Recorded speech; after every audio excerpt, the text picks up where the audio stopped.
Hello everyone. आज हम इस वीडियो के अंदर जितना हमने पोटेंशियल में पढ़ा है अब तक उसका रिवीजन करेंगे और हमारे होमवर्क के लिए पेंडिंग 3 डीपीपी पड़ी थी डिस्कशन की, वो तीनों के तीनों डीपीपी डिस्कस करेंगे।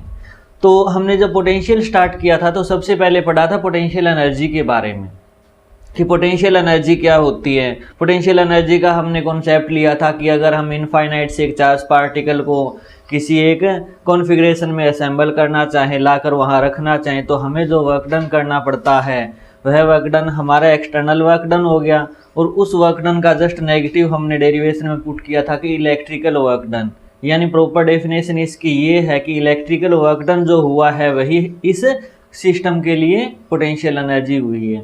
फिर पोटेंशियल एनर्जी का हमने फॉर्मूला ड्राइव किया था। पोटेंशियल एनर्जी का formula U is equal to K दोनों चार्जेस की वैल्यू मैग्नीट्यूड की फॉर्म में और डिवाइडेड बाय R पुट किया था। फिर हमने ये देखा था कि लाइक चार्ज होंगे तो पॉजिटिव आएगी, अगर अनलाइक चार्ज होंगे तो ये वैल्यू पोटेंशियल एनर्जी की वैल्यू नेगेटिव आती है। फिर न्यूमेरिकल के लिए हमने ये भी बात याद रख ली थी कि अगर इन्हें विद साइन पुट करें तो लाइक अनलाइक वाला लफड़ा ही ख़त्म हो जाता है, हमारे पास डायरेक्ट रिजल्ट ही आ जाते हैं। तो ये हमारा एक फर्स्ट हमने फॉर्मूला ड्राइव किया था। फिर हमने इसके कुछ न्यूमेरिकल्स किए थे कि अगर एक सिस्टम के लिए पूछ लिया जाए कि नंबर ऑफ चार्जेस गिवन है एक सिस्टम के अंदर, तब हमारी क्या वैल्यूज़ होगी। जैसे एग्जाम्पल में देखते हैं कि ये जैसे पॉइंट फर्स्ट कॉर्नर है, यहाँ पर क्यू चार्ज रख दिया, यहाँ पर माइनस का 2 क्यू चार्ज रख दिया, यहाँ पर 2 क्यू चार्ज रख दिया और ये 3 क्यू चार्ज हो गया। और हमसे पूछ लिया जाएगा कि इनकी पोटेंशियल एनर्जी बताओ सिस्टम की क्या होगी। तो हम सबसे पहले मार्क कर लेंगे पॉइंट्स को 1 2 3 4। और इसके दो तरीके होते हैं पोटेंशियल एनर्जी फाइंड करने के। सबसे पहला तरीका तो ये है कि U की वैल्यू क्या होगी, U1, यानी 1 के साथ कौन कौन सा सिस्टम बना रहा है। 1 के साथ सेकंड का भी एक सिस्टम है, थर्ड का भी है और फोर्थ का भी है। तो हम क्या करेंगे, U12 की जो एनर्जी होगी वो लिखेंगे, प्लस U1 की 3 के साथ लिखेंगे एनर्जी, U1 की 4 के साथ लिखेंगे एनर्जी। ये तो फर्स्ट वाला सिस्टम खत्म हो गया। अब हमें चलना है सेकंड सिस्टम की तरफ। अब सेकंड की रिलेशन फर्स्ट के साथ है वो तो हम ऑलरेडी लिख ही चुके हैं। तो हम क्या करेंगे, सेकंड की रिलेशन थर्ड के साथ और सेकंड की रिलेशन फोर्थ के साथ वो एनर्जी लिख देंगे। फिर प्लस करेंगे, फिर हम लिखेंगे थर्ड की सेकंड और थर्ड और फर्स्ट, सेकंड थर्ड और फर्स्ट थर्ड हम पहले ही लिख चुके हैं। अब क्या करेंगे, थर्ड की फोर्थ के साथ रिलेशन लिख देंगे, 3 और फोर्थ की जो एनर्जी होगी। अब 4 की 3, 4 2 4 1, ये चारों की चारों तीनों की तीनों वैल्यू हम ऑलरेडी लिख चुके हैं। तो ये हमारी नेट एनर्जी लिखी थी हमने। फिर इस सिस्टम में घूमकर न आए, यानी इससे अगर शॉर्ट तरीके से हम इसको सोल्व करें तो एक तरीका और भी था। वो तरीका ये था कि हम क्या करेंगे, पहले की टोटल एनर्जी लिख लेंगे, पहले सिस्टम की 2 3 4 के कारण एनर्जी लिख लेंगे, U1 आ गई। हम फिर क्या करेंगे, सेकंड की लिख लेंगे सबके कारण। हम भूल जाएंगे ये, जैसे इसमें हमने याद रखा था ना कि 2 के तो 1 के साथ पहले आ चुकी है, हम यहाँ पर एक बार और लिखें या न लिखें वो आप सिस्टम ही ख़त्म करो। आप क्या करो, सेकंड की भी तीनों के साथ लिख दो तो टोटल एनर्जी सेकंड की आ गई। आप थर्ड की लिख दो, टोटल एनर्जी थर्ड की आ गई। 4 पार्टिकल है तो फोर्थ की भी आ गई और डिवाइडेड बाय 2 कर देंगे।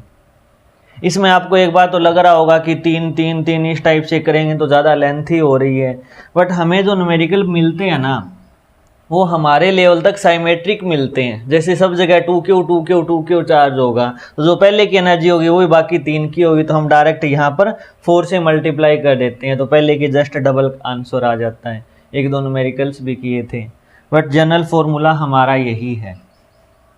हम इसी टाइप से याद रख कर चलेंगे कि U1 U2 U3 U4 divided by 2, यानी टोटल सबकी अलग अलग एनर्जी लेकर सबका सम कर दो, डिवाइडेड बाय 2 कर दो।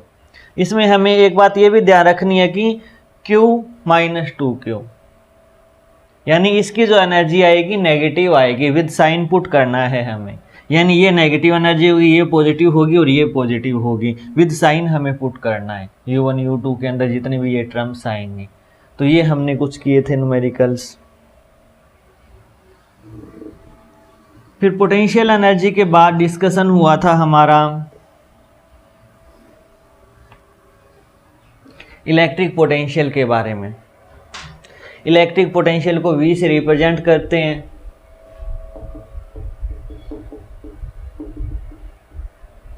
और ये हमने लिखा था कि वर्क डन पर यूनिट चार्ज लिखें या पोटेंशियल एनर्जी उस सिस्टम की पर यूनिट चार्ज, यानी जो चार्ज पार्टिकल हम इनफाइनाइट से लेके आ रहे हैं वह अगर यूनिट चार्ज हुआ, 1 कूलम चार्ज हुआ, तब हमें जो वर्क डन करना पड़ेगा वह work done divided by charge हमारा क्या होगा, पोटेंशियल होगा। हम सिंपल फॉर्म में ये तो कह देते हैं कि हमारा वर्क डन पर मैथमेटिकली अगर कॉन्सेप्चुअली सोचे ना ये बात, तो कॉन्सेप्चुअली होता है कि इलेक्ट्रिकल वर्क डन पर यूनिट चार्ज, और वह electrical work done negative of potential energy के बराबर होता है। यानी हमारा वर्क डन ही क्या हुआ, पोटेंशियल एनर्जी हुआ। मैथमेटिकल टर्म में हम डायरेक्ट ही डिफाइन कर देते हैं इस बात को। तो potential energy per unit charge ही हमारा क्या हुआ, V हुआ। और V का फिर हमने फॉर्मूला ड्राइव कर लिया था कि V इज इक्वल टू किसी भी चार्ज सिस्टम के लिए Q डिवाइडेड बाय R। यह Q चार्ज है जिस सिस्टम के अंदर दूसरे यूनिट चार्ज को लेके रख रहे हैं। फिर हमने पोटेंशियल कैलकुलेट करने स्टार्ट किए थे। तो सबसे पहले पढ़े थे हमने डिस्क्रीट चार्ज।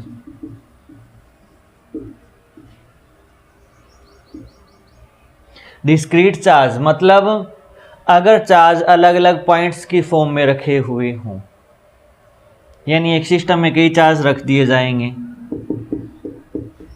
और इस पॉइंट के ऊपर पूछ लिया जाएगा क्या इसकी वैल्यू होगी, तो सबके कारण जो पोटेंशियल होगा ना वो सारा अलजेब्रिकली हम जोड़ देंगे, वही हमारा इसका नेट पोटेंशियल आएगा। और ध्यान रखना जो हम work done divided by charge लिख रहे हैं ना वो विद साइन पुट होते हैं, यानी अगर नेगेटिव चार्ज हुआ तो उसका नेगेटिव पोटेंशियल है, पॉजिटिव हुआ तो उसका पोटेंशियल पॉजिटिव है, और हमारा नेट रिजल्ट आ जाता था सबका पोटेंशियल, जितने भी चार्ज पार्टिकल हैं इस टाइप से। जैसे इसका भी एक एग्जांपल देख ही लेते हैं। यहाँ पर एक स्क्वायर दे दिया Q 2Q 3Q माइनस का 4Q। ये डायगोनल जो है हाफ डायगोनल मैं R डिस्टेंस मान लेता हूँ, वैसे A है तो A/√2 होता है ना, मैं उसको R ही मान लेता हूँ। इस पॉइंट के ऊपर नेट पोटेंशियल बताओ कितना होगा। वह नेट पोटेंशियल हम निकालेंगे पहले चार्ज के कारण। पहले चार्ज के कारण आएगा हमारा Q डिवाइडेड बाय R, दूसरे के कारण आएगा Q डिवाइडेड बाय R, तीसरे के कारण आएगा Q डिवाइडेड बाय R, और चौथे के कारण आएगा माइनस का Q डिवाइडेड बाय R। तो Q बाय R तो कॉमन ही है, 1 + 2 + 3 6 हो गए, 6 में से 4 माइनस करेंगे तो 2 Q डिवाइडेड बाय R हमारा पोटेंशियल आ जाएगा। तो इस टाइप से हम कैलकुलेशन करके कुछ और फॉर्मूले भी ड्राइव करते आए हैं, तो ये बातें हमें ध्यान में रखनी है। फिर डिस्क्रीट के बाद हमने जिक्र किया था कॉन्टिन्यूअस का, कि अलग अलग पॉइंट्स की फॉर्म में प्रेजेंट न होकर चार्ज कॉन्टिन्यूअस सिस्टम में प्रेजेंट है। तो कॉन्टिन्यूअस सिस्टम के लिए हमने सबसे पहले रिलेशन बनाई थी कि relation between E and V, E और V के बीच की रिलेशन, और लास्ट लेक्चर में हमने इसकी डेरिवेशन भी कर दी थी। डेरिवेशन से हमें ये रिजल्ट मिला था कि जो हमारा V होगा dV वह होगा माइनस का E.dr। फिर हमने इसकी अलग अलग फॉर्म देखी थी। एक फॉर्म तो हमने डायरेक्ट यहीं से ही कैलकुलेट कर ली थी कि E होता है माइनस का dV/dr, यानी V अगर R का फंक्शन हुआ तो उसका डिफ्रेंशिएशन कर देंगे हम माइनस का साइन लगाकर, वह हमारा इलेक्ट्रिकल फील्ड आ जाएगा। जैसे रिलेशंस के कुछ फॉर्मूले लिखे यहाँ पर कि E किसके बराबर होगा, माइनस का dV/dr।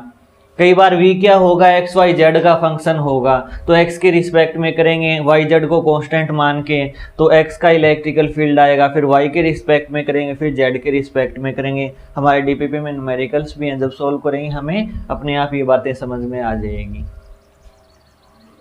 इसको आगे सॉल्व किया था कि इसकी अगर इंटीग्रेशन के साथ वैल्यू पुट करूँ कि मैं इनफाइनाइट से लेके आ रहा हूँ तो उस पॉइंट का पोटेंशियल फाइंड होगा हमें।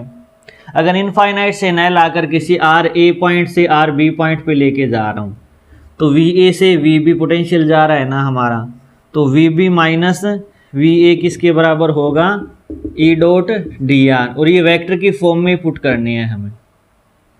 यहाँ पर हमें वेक्टर की फॉर्म में अगर प्रेजेंट होना तो डॉट प्रोडक्ट है इन दोनों वैल्यूज़ की हमारे पास, तो आर ए से आर बी आ जाएगा। तो एक ये इम्पोर्टेंट हमारा फॉर्मूला था। V B minus V A किसके बराबर होगा, negative integration of R A से R B E dot D R. ये हमने फॉर्मूला ड्राइव किया था। हमें एक क्वेश्चन इलेक्ट्रिकल फील्ड लाइन की फॉर्म में भी आ सकता है कि इलेक्ट्रिकल फील्ड लाइन दे दी हमें और वी पूछ लिया, तो उस केस के अंदर हम क्या करेंगे, यहाँ पर डी जो डिफरेंशियल स्टडी है वह हमारी डेल्टा की फॉर्म बन जाएगी, जो हमने एक एग्जाम्पल किया था कि इसी फॉर्मूले को अगर मैं लार्ज रूप में देखूं तो हमारा फॉर्मूला डेल्टा वी किसके बराबर बन जाएगा, ई डॉट डेल्टा आर के बराबर बन जाएगा। यानी ये जो हमारा डी आया था ना, ई डॉट डी आर था। अगर ये तो डिफरेंशियल स्टडी होगी, इंटीग्रेशन से हम आगे चले जाते हैं, बट कई बार न्यूमेरिकल हमें इस टाइप से मिल जाते हैं। हमारी थ्योरी शीट में भी एक न्यूमेरिकल दिया हुआ है एग्जाम्पल की फॉर्म में कि ये दे दिया, जैसे 20 न्यूटन पर कूलम दे दिया, या फिर इसकी एक अलग यूनिट भी हम डिफाइन कर लेते हैं, इलेक्ट्रिकल फील्ड किसके बराबर होगा, वोल्ट पर मीटर के बराबर भी होता है। तो 20 न्यूटन पर कूलम दे चाहे 20 वोल्ट पर मीटर दे, ये यूनिट दे दी हमें, और कह दिया मैं यहाँ से यहाँ जा रहा हूँ, ए से बी जा रहा हूँ, यह 2 मीटर की डिस्टेंस है, तो डेल्टा वी बताओ क्या होगा। तो ए से बी जा रहा हूँ मैं, पॉजिटिव एक्स डायरेक्शन में जा रहा हूँ, इलेक्ट्रिकल फील्ड भी पॉजिटिव एक्स डायरेक्शन में है, तो आई डॉट आई का तो मतलब 1 होता ही है। तो हम उस फॉर्मूले से क्या वैल्यू निकालेंगे, डेल्टा वी का मतलब V B minus V A किसके बराबर होगा, माइनस का ई की वैल्यू कितनी है 20 आई कैप, और डॉट प्रोडक्ट किसके साथ, आर के साथ, आर हमारा क्या है 2 आई कैप, तो कितना आ जाएगा माइनस का 40 वोल्ट आ जाएगा पोटेंशियल डिफरेंस की वैल्यू। जब इस टाइप की फॉर्म आ जाए, हमें इलेक्ट्रिकल फील्ड लाइन की फॉर्म आ जाए, उस केस में हम ये फॉर्मूला यूज़ करेंगे। अगर हमें इलेक्ट्रिकल फील्ड गिवन है और पोटेंशियल निकालना है तो हम ये फॉर्मूला यूज़ करेंगे। अगर हमें v की वैल्यू गिवन है as a function of r, यानी एक्स वाई जेड किसी का भी फंक्शन हो सकता है, और हमें इलेक्ट्रिकल फील्ड पूछ लिया जाए तो हम ये फॉर्मूला यूज़ करेंगे। तीनों के तीनों फॉर्मूले का अलग अलग रोल है। ये आपको मतलब कि समझना होगा न्यूमेरिकल देख के कि कौन सी फॉर्म गिवन है। ई पूछा है तो ई हम इस फॉर्मूले से निकालेंगे, वी पूछा है, ई एक फंक्शन दिया है तो इस फॉर्मूले से, ई की डायरेक्ट वैल्यू दी है और डेल्टा आर डायरेक्ट दिया है हमें वेक्टर की फॉर्म में, तो हम ये फॉर्मूला लगा देंगे। तो ये हमारे पोटेंशियल की वैल्यू होगी कॉन्टिन्यूस सिस्टम के लिए।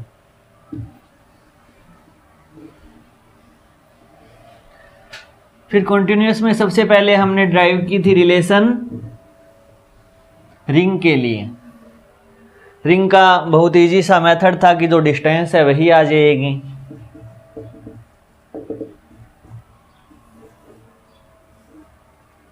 इस पी पॉइंट पे देखना, ये एक्स डिस्टेंस है और ए इसकी रेडियस मानो, तो ये जो हमारी डिस्टेंस होगी वह होगी √a² + x²।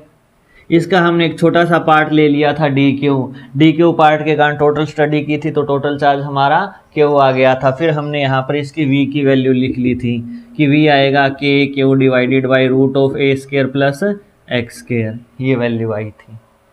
फिर हमने इसमें एक एडिशनल ये बात पढ़ी थी कि रिंग का एक छोटा सा ही सेगमेंट दे दिया जाए, रिंग का एक बहुत छोटा सेगमेंट दे दिया जाए, जैसे हाफ रिंग दे दी जाए चाहे क्वार्टर रिंग दे दी जाए। जैसे ये कंप्लीट रिंग है और ये इसका सेंटर है और सेंटर की ये एक्सिस बाहर मानो।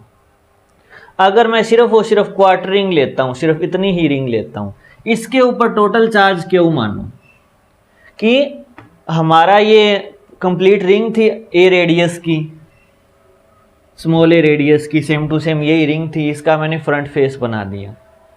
इसको मैंने जस्ट क्वार्टरिंग कर दिया, यानी इतनी रिंग हटा दी और चार्ज सेम रखा। इस पे भी कैपिटल क्यू चार्ज था जिसका आंसर ये आया, इस क्वार्टर के ऊपर भी कैपिटल क्यू है। अब किसी एक्स डिस्टेंस पे इस साइड आकर, यानी इसका, अब ये तो फ्रंट व्यू है ना, मैं इस पॉइंट पे निकालना चाहता हूँ, इसका अगर मैं साइड व्यू बनाना चाहूँ तो साइड व्यू इस टाइप से बनेगा और इसके सेंटर से एक्स डिस्टेंस वाली बात चली जाएगी। सॉरी इसका सेंटर यहाँ पर आ जाएगा और x डिस्टेंस पे चली जाएगी बात, और ये इसकी रेडियस आर ए ही है।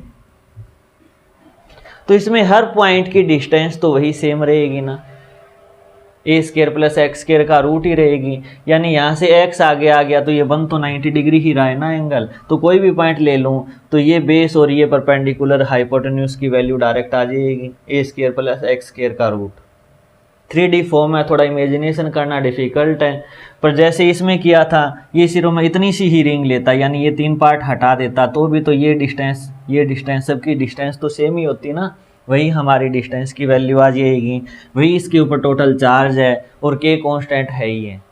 तो यानी हमें रिंग का कोई भी पार्ट दे दिया जाए, चाहे छोटा दे, चाहे किसी एंगल की फॉर्म में दे, चाहे कितना भी दे, हमारा रिजल्ट यही रहेगा के इंटू उस पार्ट का चार्ज। चाहे कंप्लीट रिंग के ऊपर कैपिटल के चार्ज है, चाहे क्वार्टर रिंग पे है, चाहे हाफ रिंग पे है, चार्ज यही हमें दिया जाएगा और डिवाइडेड बाय ये कर देंगे। अब जैसे एक अच्छा सा क्वेश्चन ये है कि एक कंप्लीट रिंग थी, उसकी एक्सिस के ऊपर पी पॉइंट के ऊपर इलेक्ट्रिकल फील्ड बताना है, और उन्होंने ये कह दिया कि हाफ रिंग पे तो पॉजिटिव चार्ज है, पॉजिटिव Q/2 चार्ज है, और हाफ रिंग पे नेगेटिव Q/2 चार्ज है। तो पी पॉइंट के ऊपर क्या इलेक्ट्रिकल क्या V की वैल्यू क्या होगी, पोटेंशियल कितना होगा। तो इसके कारण तो पोटेंशियल पॉजिटिव आ जाएगा और इसके कारण उतना ही नेगेटिव आ जाएगा। इस पॉइंट की इस पार्ट से जितनी डिस्टेंस है उतनी ही डिस्टेंस इस पार्ट से है, तो डिस्टेंस हमारी सेम है, चार्ज का मैग्नीट्यूड भी सेम है, बट ये पॉजिटिव और ये नेगेटिव है, तो अपने आप कैंसिल आउट हो जाएंगी दोनों चीज़ें और रिजल्ट हमारा 0 आ जाएगा। तो इस टाइप की भी कंडीशन हमसे पूछी जा सकती है। कई बार क्या दे दिया जाएगा, रिंग के ऊपर लैम्डा चार्ज डेंसिटी दे दी और कह दिया, जैसे ये पूछ लिया, ये एक्स डिस्टेंस है और रेडियस वाली बात अलग थी और थीटा एंगल है टोटल, और ये लैम्डा दे दी हमें। तो लैम्डा दे दी, ये थीटा है, तो ये डिस्टेंस तो हम फाइंड कर सकते हैं ना कितनी होगी। ये आर्क किसके बराबर होगी, आर्क हमारी होती है आर्क थीटा के बराबर, रेडियस इसकी ए है, तो इसकी आर्क की वैल्यू जो होगी हमारी वो ए थीटा के बराबर होगी, ए थीटा हो गई। अब ए थीटा होने के बाद इसके ऊपर जो चार्ज आएगा, यानी क्यू की वैल्यू कितनी आएगी, इसकी चार्ज डेंसिटी मल्टीप्लाइड बाई है आर्क, तो चार्ज डेंसिटी लैम्डा है, ए इंटू थीटा है, तो चार्ज हमारा इतना आया। अब हमसे किसी भी पॉइंट पे पूछ लिया जाए या फिर सेंटर पे पूछ लिया जाए, तो सेंटर के लिए x 0 होता है, तो v एट o यानी सेंटर के ऊपर रिंग की वैल्यू क्या होती है, के क्यू डिवाइडेड बाई ए होती है ना, क्योंकि x तो 0 हो जाएगा, ए स्क्वायर का रूट ए ही आएगा। तो उस केस के अंदर हम अगर सेंटर पे निकालना चाहे तो क्यू की वैल्यू क्या पुट करेंगे, लैम्डा ए थीटा, के क्यू की value lambda A theta divided by A, तो ए से ए कैंसल, तो v एट सेंटर आ जाएगा हमारा के लैम्डा थीटा। यानी कॉन्सेप्ट हमारा यही रहेगा, कंडीशन घुमा फिरा के दी जा सकती है। कंडीशन हाफ रिंग दे दे, कोई भी एक एंगल की रिंग दे दे, उसकी डेंसिटी दे दे, लीनियर चार्ज डेंसिटी दे दे, तो वही वैल्यूज हमें यहाँ पे पुट करनी है। यानी क्यू के अंदर छेड़खानी कर देगा, बाकी सब कुछ सिस्टम वही रहेगा, अलग अलग मेथड से न्यूमेरिकल बना देगा हमारा एग्जामिनर। तो ये बातें हमें ध्यान में रखनी है।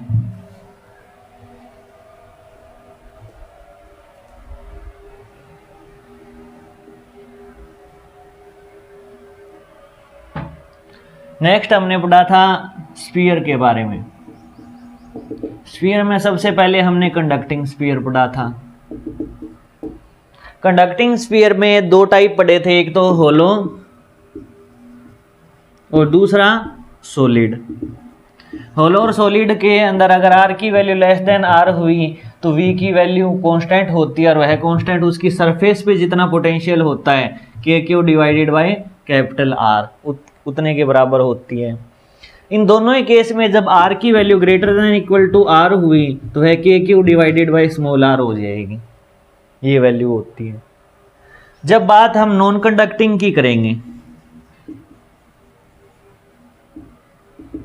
नॉन कंडक्टिंग के केस में अगर होलो हुआ तो यही सेम रूल एंड रेगुलेशन लागू होंगे, यही सेम ग्राफ बनेंगे, यही सारी बातें हमें याद रखनी है। अगर सॉलिड हुआ और यूनिफॉर्मली चार्ज डिस्ट्रीब्यूटेड है उसकी टोटल वॉल्यूम के अंदर, तो हमारे इसकी वैल्यू जो सॉलिड के केस के अंदर आर की वैल्यू लेस देन अगर आर के लिए कैलकुलेट करूं तो हमने एक अच्छा सा फॉर्मूला ड्राइव किया था, वो किया था कि V इज इक्वल टू के Q divided by 2r cube 3r square minus x square. X square मानो या फिर स्मॉल r, यहाँ पे हम r ले रहे हैं ना डिस्टेंस, तो हम स्मॉल r स्केयर पुट कर देंगे। ये फॉर्मूला था। अगर r की वैल्यू ग्रेटर देन r हुई तो यही फॉर्मूला यूज होगा। ये तो बिल्कुल सिंपल सी बातें है ना, यानी होलो के 2 केस, सॉलिड के 2 केस और इसके होलो के ये 2 केस, 6 केस तो टोटल सेम ही है। सॉलिड के अंदर, अगर सॉलिड स्फीयर के अंदर की बात करेंगे, डेरिवेशन इंपॉर्टेंट है और एग्जाम की दृष्टि से भी बहुत ज़्यादा इंपॉर्टेंट है। जो हमारा 12th का एग्जाम है, बोर्ड एग्जामिनेशन, उसमें भी कई बार पूछी जा चुकी है, तो डेरिवेशन एक बार आप जरूर रिवाइज करना। तो हमारा ये रिजल्ट आता है, अगर आर ग्रेटर देन आर लेंगे तो हमारा ये रिजल्ट आता है। मैं सिर्फ ये एक ही रिजल्ट लिख रहा हूँ क्योंकि ये तो बिल्कुल सिंपल सी बात है, हमें याद ही रह जाएगी कि सॉलिड नॉन कंडक्टिंग स्फीयर, उसके केस में अगर r की वैल्यू लेस देन r हुई तब v की वैल्यू हमें पुट करनी है के Q divided bye 2r cube 3r square minus small r square. तो इन बातों को यूज करके आज हम अपनी 6 डीपीपी डिस्कस करेंगे।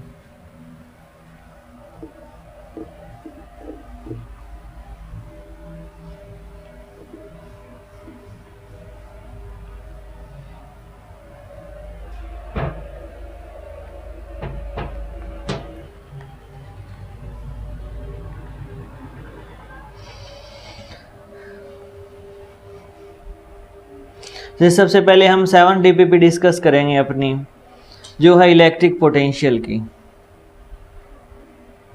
इलेक्ट्रिक पोटेंशियल, तो इलेक्ट्रिक पोटेंशियल की जो आपको डीपीपी दी गई थी उसके अंदर टोटल नंबर ऑफ क्वेश्चंस थे 33।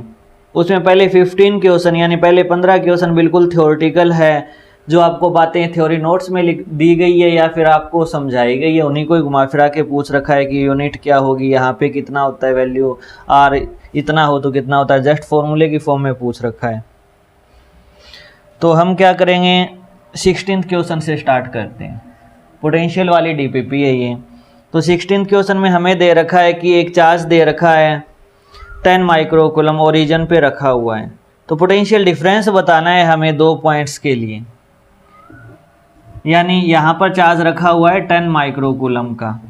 एक पॉइंट है हमारा a/√2, a/√2, यानी ये पॉइंट a/√2, a/√2।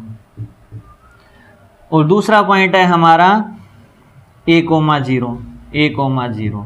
ये a पॉइंट मानो, ये b पॉइंट मानो। हमें फाइंड करना है VB माइनस VA, दोनों का पोटेंशियल डिफरेंस कैलकुलेट करना है। तो इसमें सबसे पहले बात करेंगे पहले ए पॉइंट की। ए पॉइंट की सबसे पहले हम डिस्टेंस ही कैलकुलेट कर लेते हैं, क्योंकि हमारा फॉर्मूला तो ये होता है ना, V इज इक्वल टू के क्यू डिवाइडेड बाई R, तो हमें डिस्टेंस का पता होना चाहिए। तो डिस्टेंस हमारी होगी रूट ऑफ इसका स्केयर मतलब a² 2 प्लस a² 2, ये a ही आ जाएगी। और ये डिस्टेंस कितनी है हमारी, a ही है। जब इलेक्ट्रिकल फील्ड की बात करते थे उस टाइम तो यहाँ पर एक डायरेक्शन का भी रोल रहता था। अब डायरेक्शन का तो कोई रोल ही नहीं है, क्योंकि पोटेंशियल एक स्केलर क्वांटिटी है। तो जितनी वैल्यू ए पे आएगी उतनी ही वैल्यू बी पे आएगी, क्योंकि चार्ज भी सेम है और आर भी सेम है। तो पोटेंशियल दोनों पॉइंट पे सेम होगा, तो हमारा पोटेंशियल डिफरेंस कितना हो जाएगा, 0 हो जाएगा। तो डी वैल्यू, डी हमारा आंसर होगा इसका। Same to same 17th question की ओरिजिन पे पूछा है दो, एक चार्ज प्लस क्यू जो रखा हुआ है हमारा 0, a पे, 0, a पे यहाँ पे प्लस क्यू रखा हुआ है, 0, -a पे माइनस क्यू रखा हुआ है। तो डिस्टेंस दोनों की सेम है, इसके कारण जितना पॉजिटिव पोटेंशियल होगा उतना इसके कारण नेगेटिव होगा, तो रिजल्ट हमारा इसका भी 0 होगा। तो 17th क्वेश्चन का आंसर भी ए होगा, 0। 18 क्वेश्चन दे रखा है हमें,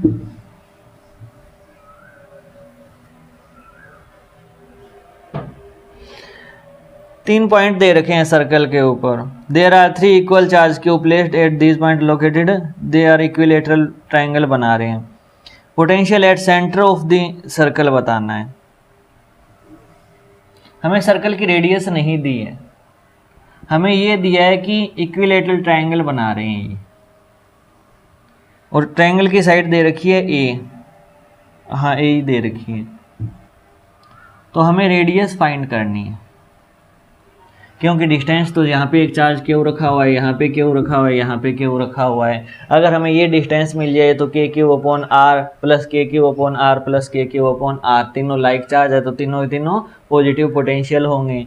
और इक्विलेटरल ट्रायंगल के अंदर जो ये पार्ट बनता है उस मैथमेटिकल कैलकुलेशन से हम इसकी रेडियस फाइंड कर लेंगे। रेडियस हमारे पास आ गई, एक ही फॉर्म में रेडियस आ जाएगी हमारे पास, तो हम वैल्यू पुट कर देंगे। तो ये सारा हमारा रिजल्ट रहेगा। इसकी कई टाइप से कैलकुलेशन करते हैं लोग, जैसे ये भी आर मान लिया तो आइसोस्केलेस ट्रायंगल हो गई। ये 60 डिग्री का एंगल होता है तो ये 30 डिग्री का एंगल होगा, तो उस हिसाब से भी कैलकुलेशन आ जाती है इसकी। ये a/2 हो गया, ये a हो गया, तो ये पूरा बेस आ जाएगा हमारे पास। ये जिस रेशियो में टूटता है 1/3 2/3 रेशियो में, उस हिसाब से वैल्यू आ जाएगी। तो कैलकुलेशन में टाइम वेस्ट नहीं करेंगे, हिंट आपकी यही है, आप कैलकुलेट करके इसको सोल्व कर लेना। नेक्स्ट क्वेश्चन है हमारा 19 कि चार सेम मैग्नीट्यूड के corner of a square side A रखा हुआ है, पोटेंशियल बताना है कितना होगा। बहुत इजी क्वेश्चन है, फिर भी एक इसकी भी हिंट दे देता हूँ। ए साइड दे रखी है और चारों कॉर्नर पे क्यू चार्ज दे रखा है, सेंटर पे पूछा है तो ये a/√2 होगी डिस्टेंस। तो एक के कारण निकाल लेंगे, वही मल्टीप्लाइड बाय 4 कर देंगे, 4 के कारण आ जाएगा। 20 नंबर क्वेश्चन बहुत अच्छा है। यहाँ पर 5 माइक्रोकूलम दे दिया और यहाँ पर -2 माइक्रोकूलम दे दिया। ये बी पॉइंट है और ये डी पॉइंट है।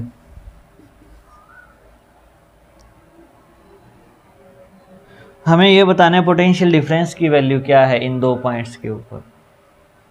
पोटेंशियल डिफरेंस हमारा कितना होगा। तो पोटेंशियल डिफरेंस के कारण, इसके कारण यहाँ पर पोटेंशियल, इसके कारण यहाँ पर पोटेंशियल, तो पोटेंशियल एट बी आ जाएगा कि क्यों ये है हमारा, ये साइड हो गई, सेम टू सेम के क्यों ये है हमारा, ये साइड हो गई, सेम टू सेम इस पॉइंट के लिए भी पोटेंशियल आ जाएगा।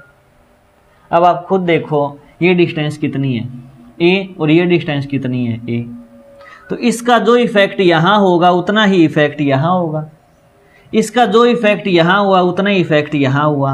मतलब बी और डी पॉइंट के ऊपर पोटेंशियल सेम होगा, और सेम पोटेंशियल के लिए पोटेंशियल डिफरेंस कितना होगा, 0 होगा हमारा। तो सी इसका ऑप्शन हो जाएगा। 21 ग्राफ दिया हुआ है 1/r के बीच, तो v की value v is directly proportional to 1/r है, ये बोलूँ या फिर r के इन्वर्सली प्रोपोर्शनल बोलूँ। तो 1/r के तो डायरेक्टली प्रोपोर्शनल हुआ ना, तो डायरेक्टली प्रोपोर्शनल का ग्राफ डायरेक्ट 45 डिग्री एंगल वाला यही होता है, यानी बी इसका राइट आंसर होगा। नेक्स्ट एक थ्योरेटिकल क्वेश्चन फिर से आ गया। 23 क्वेश्चन है, एक charge equivalent to that of an electron is uniform distributed on a ring, the potential at the centre of the ring क्या होगा। यानी एक इलेक्ट्रॉन का जितना चार्ज है ना उतना चार्ज डिस्ट्रीब्यूट हुआ है, और सेंटर ऑफ रिंग पूछा है, तो सेंटर ऑफ रिंग के लिए हमने फॉर्मूला ड्राइव कर ही रखा है के क्यू अपॉन उसकी रेडियस। तो रेडियस दे रखी है, चार्ज दे रखा है, के कांस्टेंट है, ये वैल्यू पुट करेंगे अपने आप आंसर आ जाएगा। अपने आप मीन्स निकालना तो आपको ही पड़ेगा, हिंट दे दिए। 24 नंबर क्वेश्चन की 1 microcoulomb of positive and negative kind are placed at shown in figure, potential difference बताना है। यहाँ पर -1 माइक्रोकूलम है और यहाँ पर 1 माइक्रोकूलम है। ए और बी पॉइंट के ऊपर पोटेंशियल डिफरेंस, ये 2 है, ये 1 है और ये 2 है। मीटर की फॉर्म में ये दे रखे हैं हमें। ये ए पॉइंट है और ये बी पॉइंट है, तो पोटेंशियल डिफरेंस कैलकुलेट करना होगा। तो इसके कारण यहाँ पर पोटेंशियल प्लस इसके कारण यहाँ पर पोटेंशियल, वो तो वी ए आ जाएगा। के Q1 9 into 10⁻9 into 10⁻⁻6 divided by 2 plus minus आ जाएगा क्योंकि ये नेगेटिव चार्ज है तो नेगेटिव पोटेंशियल होगा।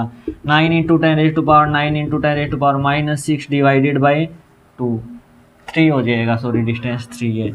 v अगर b की बात करेंगे तो 9 इंटू 10⁻9 इंटू 10⁻6 डिवाइडेड बाई 3 हो जाएगा क्योंकि 3 हो जाएगी ना डिस्टेंस ये, और इसके कारण 2 होगा तो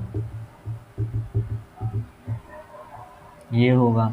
दोनों को सोल्व कर लेंगे, दोनों का डिफरेंस निकाल लेंगे, वही हमारा इसका आंसर होगा।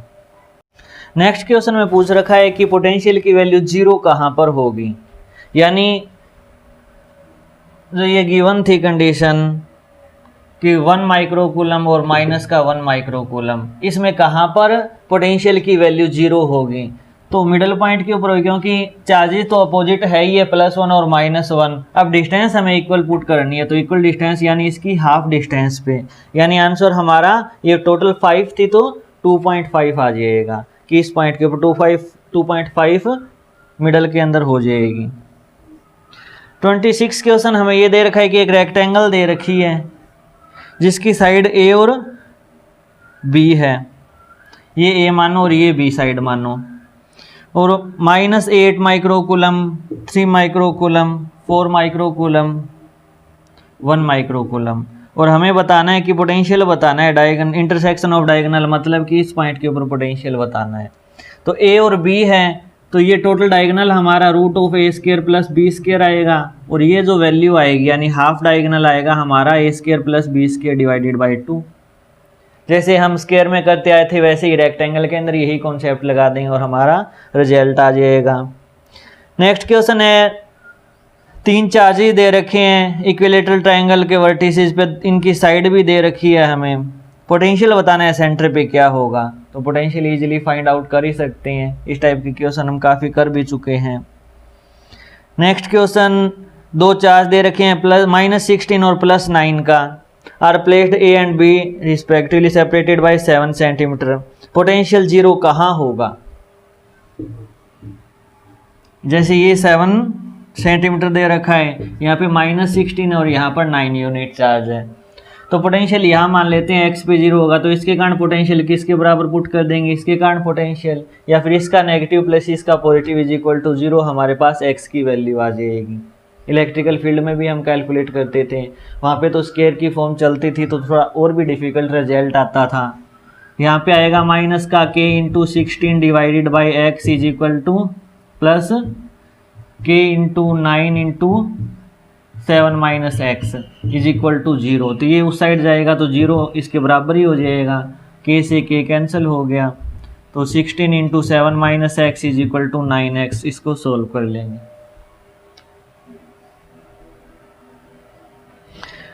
ट्वेंटी 29 नंबर क्वेश्चन है कि on the end of a diagonal of a square 2 charges are placed, will the other end of other diagonal carries, ये सेंटर पे बताना है कितना होगा, ई और वी बताना है 0 होगा या नहीं होगा। यहाँ पर हमें चार्ज दे रखा है 10 कूलम और यहाँ पर चार्ज दे रखा है -10 और -10 कूलम, तो सेंटर के ऊपर हमें इलेक्ट्रिकल फील्ड देखना है। पहले हम देख लेते हैं पोटेंशियल, -10 के कारण यहाँ पे इसका -10 ये +10 कैंसिल कर देगा, ये इसका कैंसिल कर देगा इफेक्ट, यानी v की वैल्यू तो 0 आएगी। क्या e की भी वैल्यू 0 होगी, e की वैल्यू देख लेते हैं, -10 के कारण जितना ये इफेक्ट अपनी तरफ खींचेगा उतना इसका इफेक्ट अपनी तरफ होगा, ये इसको कैंसिल कर देगा, सेम टू सेम 10 जितना रिपेल करेगा उतना ये 10 रिपेल करेगा, ये भी इफेक्ट कैंसिल कर देगा, मतलब इसके अंदर ई और वी दोनों की वैल्यू 0 होगी। नेक्स्ट क्वेश्चन है हमारा 9Q और -Q 1 मीटर डिस्टेंस पे रख रखे हैं, point where electrical potential will be 0 वाली कंडीशन बतानी है हमें, ये भी इजीली फाइंड हो जाएगा। 31 है हमारा, न्यूक्लियस पे चार्ज +50 E है, एक proton located at a distance -12 metre 10⁻⁻12, potential at this point will B,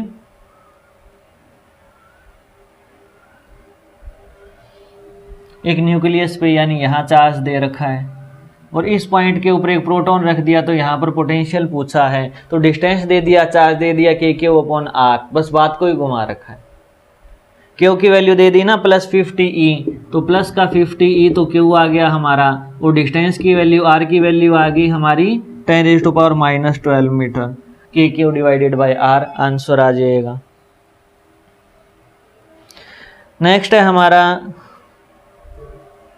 32 question.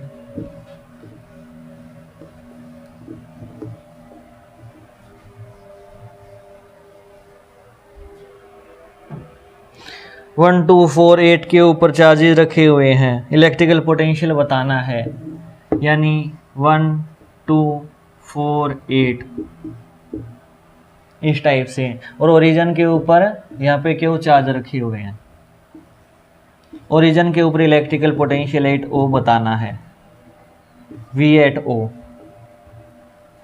तो V1 + V2 + V3 आएगा, तो KQ/R आएगा 1 + KQ/R आएगा 2 + KQ/R आएगा 4 + डैश डैश, ये एक GP चलेगी।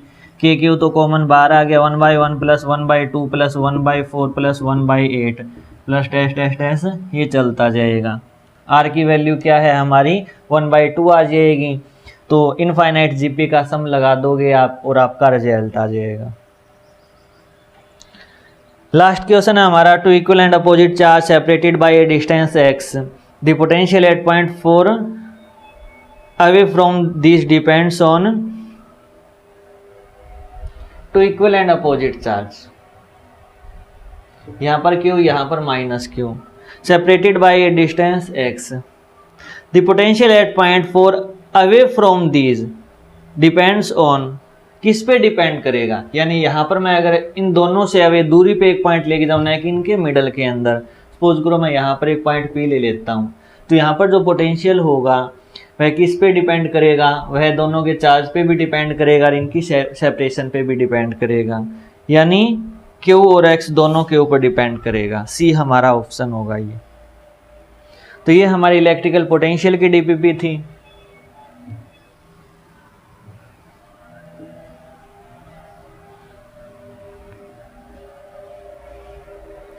नेक्स्ट DPP हमारी स्फीयर की है, यानी लास्ट लेक्चर के लिए आपको 2 DPP दी गई थी, एक तो स्फीयर के लिए और एक E और V रिलेशन के लिए। तो स्फीयर की जो DPP है उसमें हम क्वेश्चन देखते हैं। पहले 7 क्वेश्चन थ्योरेटिकल है, 8वां क्वेश्चन थ्योरेटिकल है लेकिन अच्छा कॉन्सेप्ट है, तो सबसे पहले 8वें क्वेश्चन को देख लेते हैं कि 2 कॉन्सेंट्रिक स्फीयर दे रखे हैं, एक और एक दूसरा, ये इसकी रेडियस R1 है और इसकी रेडियस R2 है। एक पॉइंट के ऊपर पोटेंशियल बताना है इन बिटवीन, यानी इस पॉइंट के ऊपर पोटेंशियल बताना है। ये पहला स्फीयर, ये दूसरा स्फीयर, दूसरे स्फीयर के तो अंदर है ना ये पॉइंट, तो दूसरे स्फीयर के कारण इसके ऊपर जो पोटेंशियल होगा V2 वह होगा हमारा KQ/R2, क्योंकि कांस्टेंट रहता है एक स्फेरिकल सेल के अंदर, होलो स्फीयर में हमारे पोटेंशियल की वैल्यू। और इसके कारण ये डिस्टेंस R मानो, तो इसके कारण 1 के कारण क्या होगा हमारा KQ/, चार्जेस भी अलग अलग है ना, ये Q2 और ये Q1 है, तो Q1/R आएगा। तो हमारा इसका ऑप्शन हो जाएगा KQ1/K कॉमन आ जाएगा, तो Q1/R और Q2/R2, यानी यहाँ ऑप्शन हमारा C राइट होगा इसका। 9th क्वेश्चन, कंडक्टिंग स्फीयर दे रखा है, इक्वल डेंसिटी दे रखी है, पोटेंशियल का रेशियो पूछा है। सेंटर के ऊपर पोटेंशियल, कंडक्टिंग स्फीयर के सेंटर पे पोटेंशियल होता है K चार्ज डिवाइडेड बाय उसकी रेडियस, ये होता है V8O। तो अगर पहले की बात करें V1, तो Q क्या होगा, चार्ज किसके बराबर होगा, इसकी डेंसिटी इनटू वॉल्यूम के बराबर होगा, डेंसिटी इनटू वॉल्यूम, क्योंकि डेंसिटी क्या होती है, चार्ज पर यूनिट वॉल्यूम। हमें यहाँ पर चार्ज की वैल्यू न देकर डेंसिटी की बात की है कि पहले की डेंसिटी और दूसरे की डेंसिटी सेम है, तो चार्ज हमारा आएगा, पहले की डेंसिटी दूसरे की डेंसिटी रो ही मान लेते हैं, लेकिन पहले की वॉल्यूम V1 मान ली, डिवाइडेड बाय R1 आ गया, तो K रो V1 की वैल्यू आएगी 4/3 पाई R1 क्यूब होगी तो R1 स्क्वायर बच जाएगा, क्योंकि नीचे भी एक R1 है। सेम टू सेम V2 की भी वैल्यू 4/3 के रो पाई R2 का स्क्वायर बच जाएगा। दोनों का रेशियो लेंगे, ये कैंसिल हो जाएगा और रेशियो आ जाएगा R1 डिवाइडेड बाई R2 का whole square, R1 square by R2 square. हमारा ये रेशियो सी आंसर आ जाएगा इसका। 10th क्वेश्चन हमारा बहुत इंपॉर्टेंट क्वेश्चन।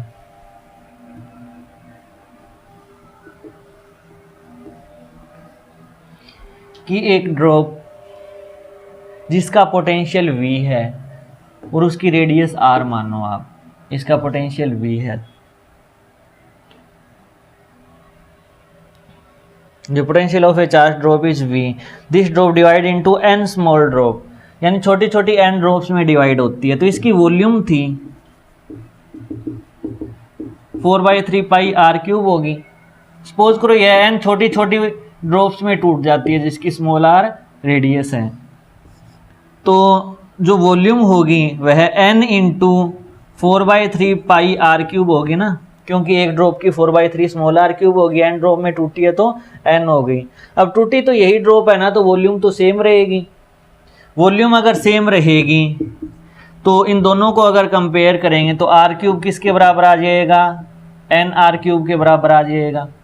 तो एक तो बात हमें ये याद रखनी है। सेकंड, पोटेंशियल पूछा है तो इसका पोटेंशियल क्या होगा कि इसके ऊपर चार्ज Q डिवाइडेड बाय इसकी रेडियस R। यहाँ पर पोटेंशियल V कितना था कि इसका चार्ज Q की वैल्यू क्या होगी, डेंसिटी तो सेम ही रहेगी ना इसकी। अगर इसका छोटा पार्ट कर लेंगे तो मास पर यूनिट वॉल्यूम, जैसे हम जनरल डेंसिटी डिफाइन करते थे, यहाँ चार्ज पर यूनिट वॉल्यूम आ जाएगी। वह पर यूनिट वॉल्यूम का चार्ज तो कांस्टेंट ही रहेगा। तो चार्ज इनटू इसकी वॉल्यूम क्या होगी, 4/3 पाई को तो बाहर ले लेते हैं, constant into density into R cube divided by R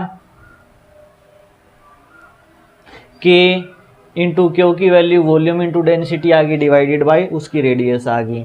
तो ये इसकी पोटेंशियल की वैल्यू थी। अब हमारा V डैश कितना आएगा, n इंटू, क्योंकि एक का पोटेंशियल कितना है हमारा कि इसका छोटा चार्ज डिवाइडेड बाय R, और छोटा चार्ज किसके बराबर है, 4/3 पाई रो इंटू R क्यूब के बराबर है। ये तो एक ड्रॉप का पोटेंशियल आ गया हमारे पास, तो n ड्रॉप का मल्टीप्लाइड बाय n कर देंगे। अब इसमें हम वैल्यू पुट करके देखते हैं कि 4/3 पाई के रो, ये तो कांस्टेंट है ही है, तो कांस्टेंट हमने बाहर निकाल लिया, इंटू n बच गया और इंटू R का स्क्वायर बच गया, और R का स्क्वायर बच गया। R किसके बराबर है हमारा, ये भी अगर कैंसिल होगा तो यहाँ R का स्क्वायर ही बचेगा ना। और R की वैल्यू हमने देख रखी है कि R हमारा किसके बराबर, कैपिटल R होगा n की पावर 1/3 इंटू स्मॉल r के बराबर, यानी स्मॉल r किसके बराबर हुआ, R इंटू n की पावर -1/3। इस साइड जाएगी तो पावर नेगेटिव हो जाएगी ना, तो स्मॉल r स्क्वायर की जगह ये वैल्यू पुट करेंगे हम। स्मॉल r का होल स्क्वायर मतलब 4/3 पाई के रो n इंटू स्मॉल r का होल स्क्वायर, यानी r स्क्वायर n की पावर माइनस का 2/3। r की वैल्यू n की पावर 1/3 इंटू स्मॉल r थी, तो स्मॉल r की वैल्यू क्या हो जाएगी, इस साइड आ जाएगा तो माइनस पावर होगी। और हमें हमारे इक्वेशन में यहाँ क्या पुट करना है, v डैश की वैल्यू क्या पुट करनी है, R स्क्वायर में पुट करनी है। तो R की वैल्यू हमने ये निकाली है, तो इसका हमने होल स्क्वायर ही तो पुट किया है ना, R का स्क्वायर माइनस 2/3 पावर आ गई। अब ये चीज देखो आप,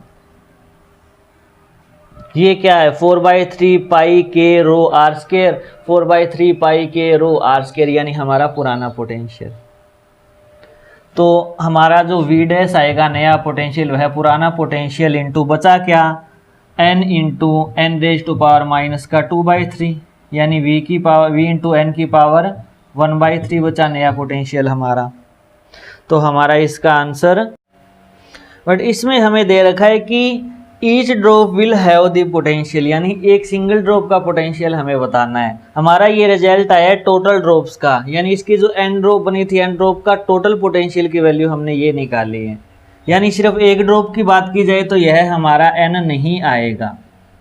जो हमने यहाँ पर एन लगाया था एन ड्रॉप के लिए, वो एन हमारा यहाँ पर नहीं आएगा। सिर्फ हमें एक सिंगल ड्रॉप के लिए बात करनी है। तो हमारा आंसर आएगा V dash is equal to V into N की पावर -2/3। हमारा डी ऑप्शन इसका राइट होगा 10th क्वेश्चन का। अब 11th क्वेश्चन हमें दे रखा है कि इसमें एक ड्रॉप को एन में तोड़ा है, वहाँ एन ड्रॉप को एक में जोड़ा है। तो इसका जस्ट रिवर्स प्रोसेस आप करके देख लेना, सेम कॉन्सेप्ट है हमारा। फिर 12th क्वेश्चन डायरेक्ट फॉर्मूला पूछ रखा है। सारे के सारे थ्योरेटिकल फिर से स्टार्ट हो गए इसमें क्वेश्चंस हमारे। ग्राफ भी हमने कल कर लिए थे।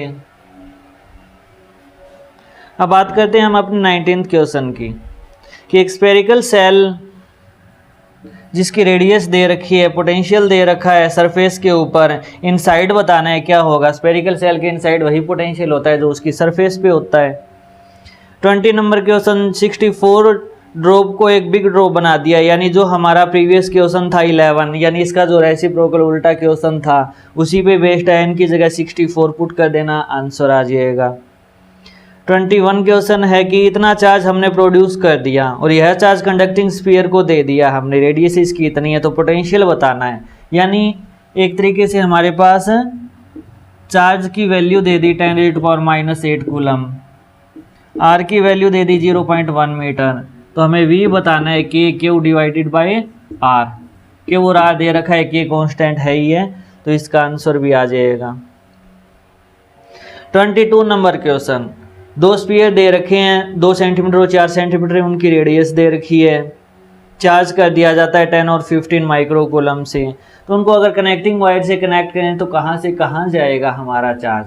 तो चार्ज हमेशा higher potential to lower potential flow करता है। जैसे आप ग्रेविटेशन में भी पढ़ते आए हो तो कि वाटर लेवल अगर अपर हुआ और एक का वाटर लेवल लो हुआ तो हायर लेवल से लोअर लेवल की तरफ वाटर आएगा, उसी टाइप से हायर पोटेंशियल से लोअर पोटेंशियल की तरफ हमारा चार्ज फ्लो करता है।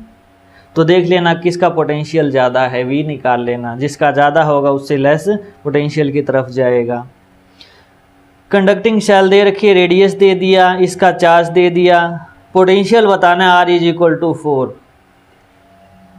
कंडक्टिंग सेल का पोटेंशियल यानी अंदर वाले पॉइंट पे जो उसकी सरफेस पे पोटेंशियल होगा वही उसके अंदर वाले पॉइंट पे पोटेंशियल होगा। तो ये हमारा इसका लास्ट क्वेश्चन था। अब आज की हमारी लास्ट डीपीपी डिस्कशन ई और वी की रिलेशन पे बेस्ड जो थी, पहला दूसरा ये सारे के सारे थ्योरेटिकल क्वेश्चंस हैं, फॉर्मूले दिए गए हैं। हाँ 9th क्वेश्चन ठीक है। 9th क्वेश्चन के लिए पहले तो एक बात आप समझो, जैसे इलेक्ट्रिकल फील्ड इस डायरेक्शन का हो तो यहाँ पर पॉजिटिव है, यहाँ पर नेगेटिव, इसी टाइप से मानते हैं ना कि इलेक्ट्रिकल फील्ड लाइनें पॉजिटिव से नेगेटिव की तरफ जाती है, ये हमारा एक कॉन्सेप्ट रहता है। तो इलेक्ट्रिकल फील्ड उसकी डायरेक्शन के अंदर अगर हम चलें तो ई की वैल्यू घटती जाती है ना, क्योंकि यहाँ से इलेक्ट्रिकल फील्ड जनरेट हुआ है, पॉजिटिव से बाहर की तरफ निकलता है, नेगेटिव की तरफ आता है इलेक्ट्रिकल फील्ड, तो पॉजिटिव से अवे जा रहा है। जैसे जैसे हम डिस्टेंस में आगे बढ़ते जाएंगे वैसे वैसे क्या होगा, इलेक्ट्रिकल फील्ड की वैल्यू कम होती जाएगी। और वी की जब बात करें हम कि यहाँ पर वी था और यहाँ पर वी था, अगर मैं ए से बी की तरफ जाऊँगा तो वी की value V B minus V A हमारा नेगेटिव आएगा ना, क्योंकि V B minus V A क्या होता है, माइनस का ई डॉट डी आर होता है, माइनस का ई डॉट डी आर, ई और डी आर दोनों सेम डायरेक्शन में, तो रिजल्ट हमारा नेगेटिव आएगा। यानी इलेक्ट्रिकल फील्ड की डायरेक्शन में जाते हैं तो पोटेंशियल डिफरेंस नेगेटिव आ रहा है, इसका मतलब कम हो रहा है। तो इससे ये बात पता चलती है कि in the direction of E V decrease, V की वैल्यू डिक्रीज करती है। अब हमें ये बताना है ये डायग्राम देख के कि ए पॉइंट के ऊपर इलेक्ट्रिकल फील्ड की डायरेक्शन किस साइड है। जो जैसे 10, 20, 30 यानी ऊपर की तरफ पोटेंशियल की वैल्यू बढ़ रही है। पोटेंशियल कब कहाँ बढ़ता है? ई की डायरेक्शन में तो घटता है, इसका मतलब ई की जस्ट अपोजिट डायरेक्शन में पोटेंशियल बढ़ता है ना। तो ई की जस्ट अपोजिट डायरेक्शन, यानी अगर ऊपर की तरफ पोटेंशियल बढ़ रहा है तो इसका मतलब क्या हुआ? ई की डायरेक्शन क्या है? नीचे की तरफ है। ए से बी की तरफ डायरेक्शन होगी हमारी ई की। अब देखो जी 10th क्वेश्चन। कल लेक्चर में भी इस टाइप का हमने क्वेश्चन किया था। v की वैल्यू है x plus Y minus Z और हमें बताना है e। e होता है माइनस का dv अपॉन dr। अगर x की बात करेंगे तो x के रिस्पेक्ट में, y की बात करेंगे y के रिस्पेक्ट में, सेम टू सेम z के रिस्पेक्ट में डिफरेंशिएशन होगा। यहाँ तो तीनों की बात हो रही है ना, तो तीनों के रिस्पेक्ट में पार्शियल डिफरेंशिएशन होगा। मीन्स पहले तो x के रिस्पेक्ट में कर दो, ई एक्स आ जाएगा हमारे पास। x का डिफरेंशिएशन 1 वाई जेड को कांस्टेंट ही मानना है पार्शियल डिफरेंशिएशन में। ई वाई आ जाएगा हमारे पास 1 और ई जेड आ जाएगा माइनस का 1। तो हमारे पास इलेक्ट्रिकल फील्ड आ जाएगा 1i प्लस 1j माइनस का k। ये हमारा इलेक्ट्रिकल फील्ड आ जाएगा आई जे के की डायरेक्शन के अंदर। तो ये तीनों कोऑर्डिनेट्स पे डिपेंड नहीं करता, यानी न एक्स पे, न वाई पे, न जेड पे। तो इसका डी ऑप्शन राइट होगा। सेम टू सेम अगर 11th क्वेश्चन जैसे 4x प्लस 3y दे दिया तो e की वैल्यू क्या होगी? ये नेगेटिव होता है, सॉरी डिफरेंशिएशन नेगेटिव होता है, माइनस dv अपॉन dr होता है, तो नेगेटिव भी हमें साइन लगाना है। तो e की वैल्यू क्या होगी? i के अंदर तो क्या होगी? माइनस का 4i कैप माइनस का 3j कैप। ये आ गया हमारा आंसर। और e का मैग्नीट्यूड क्या आएगा? 5 आ जाएगा। तो इसका हमारा बी ऑप्शन राइट होगा। कभी ये मत कर देना कि 4 और 3 7 आ गया तो 7 आंसर होगा। हमेशा मैग्नीट्यूड की बात चलेगी। x डायरेक्शन में -4 और y डायरेक्शन में -3 है। खतरनाक चार्ज पार्टिकल। तो ये इसका आंसर हमारा 5 आ जाएगा, बी ऑप्शन राइट होगा। 12th क्वेश्चन जैसा क्वेश्चन हम पहले ही कर चुके हैं कि हम अगर इसका इंटीग्रेशन कर देंगे माइनस साइन लगा के तो हमारे पास v की वैल्यू आ जाएगी चेंज इन। 13th क्वेश्चन देखो, इसमें ग्राफ दिया हुआ है, यानी ये वैल्यू दी हुई है 6, 2 और 4 और ये 8। हमें पूछा है r इज इक्वल टू 6 के ऊपर, यानी 6 यहाँ पर लाई करता है ना, यहाँ पर ये दे रखा है हमें v और r का ग्राफ। e की वैल्यू बताओ क्या होगी? इलेक्ट्रिकल फील्ड की वैल्यू बताओ क्या होगी? इलेक्ट्रिकल फील्ड क्या होता है? नेगेटिव ऑफ डिफरेंशिएशन होता है, और डिफरेंशिएशन का मतलब स्लोप होता है ना, यानी नेगेटिव स्लोप के बराबर इलेक्ट्रिकल फील्ड होगा। तो इस पॉइंट के ऊपर स्लोप कितनी होगी? ये 6 और ये 4 है ना डिस्टेंस, तो स्लोप कितनी होगी? Slope at r is equal to 6 के ऊपर, तो थीटा की वैल्यू यानी माइनस का 6/4 यानी माइनस का 1.5। बट नेगेटिव स्लोप के बराबर आती है, तो ऑलरेडी ये नेगेटिव वैल्यू है, तो हमारा इलेक्ट्रिकल फील्ड तो नेगेटिव का नेगेटिव पॉजिटिव 1.5 हुआ। तो इसका ए ऑप्शन राइट है। इसी में 14th क्वेश्चन दिया गया r इज इक्वल टू 3 वाला ये पॉइंट स्लोप 0 है, तो इलेक्ट्रिकल फील्ड 0 है। r इज इक्वल टू 1 के ऊपर ये पॉइंट आ गया, तो ये 6 और ये 2 है, स्लोप कितनी आई? 3 आई, तो -3 आंसर होगा हमारा e का, क्योंकि नेगेटिव स्लोप के बराबर होगा।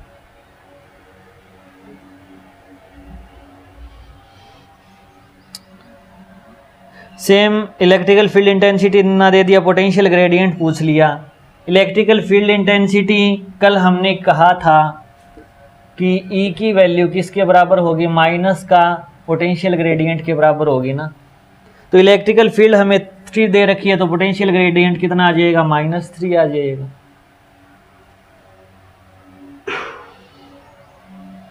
सेंटर के ऊपर बताना है magnitude of electrical field intensity, easily calculate कर सकते हो। 19th क्वेश्चन है हमारा, 2 पैरेलल प्लेन शीट दे रखी है, separated by this volt source volt दे रखा है, इलेक्ट्रिकल फील्ड बताना है दोनों के बीच में, यानी v की वैल्यू दे रखी है, डिस्प्लेसमेंट की वैल्यू दे रखी है, e की वैल्यू बतानी है इस फॉर्मूले से। डेल्टा v डेल्टा r दे रखा है, e निकालना है, e निकल जाएगा। 20 नंबर क्वेश्चन देखो, ये अच्छा क्वेश्चन है।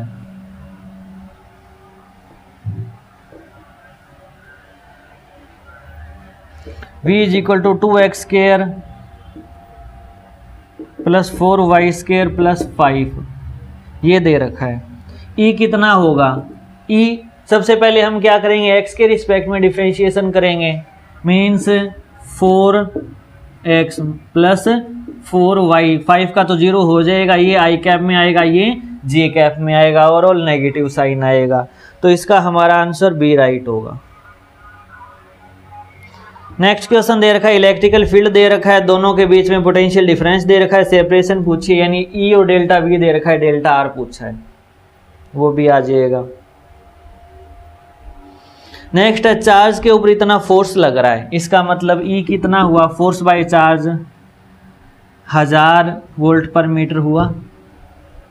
यूनिफॉर्म इलेक्ट्रिकल फील्ड में पूछ रखा हुआ है ये, यानी क्वेश्चन हमारा ये है कि एक यूनिफॉर्म इलेक्ट्रिकल फील्ड में एक चार्ज पार्टिकल के ऊपर इतना फोर्स लगता है, तो फील्ड की वैल्यू तो 1000 ही हुई ना, 5000 पे 5 कूलम चार्ज पार्टिकल के ऊपर 5000 का लग रहा है, तो 1000 हो गया इसका। पोटेंशियल डिफरेंस बताना है, सेपरेटेड बाय 1 सेंटीमीटर, यानी ई आ गया आपके पास और डेल्टा आर की वैल्यू 1 सेंटीमीटर दे दी, तो उसमें पुट करोगे तो 1 सेंटीमीटर का मतलब क्या हुआ, 1/100 मीटर, तो हमारे पास 10 आंसर आ जाएगा इसका, 10 वोल्ट। 24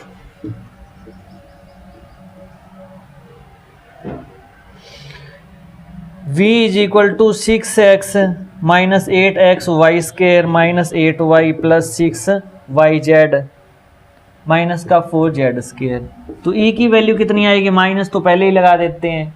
सबसे पहले हम x के रिस्पेक्ट में पार्शियल डिफरेंशिएशन करेंगे, तो x के रिस्पेक्ट में पार्शियल डिफरेंशिएशन का मतलब 6 आ गया, माइनस का 8y स्क्वायर आ गया, y कांस्टेंट है, ये दोनों कांस्टेंट है, ये कांस्टेंट है, यानी ये आई कैप आ गया।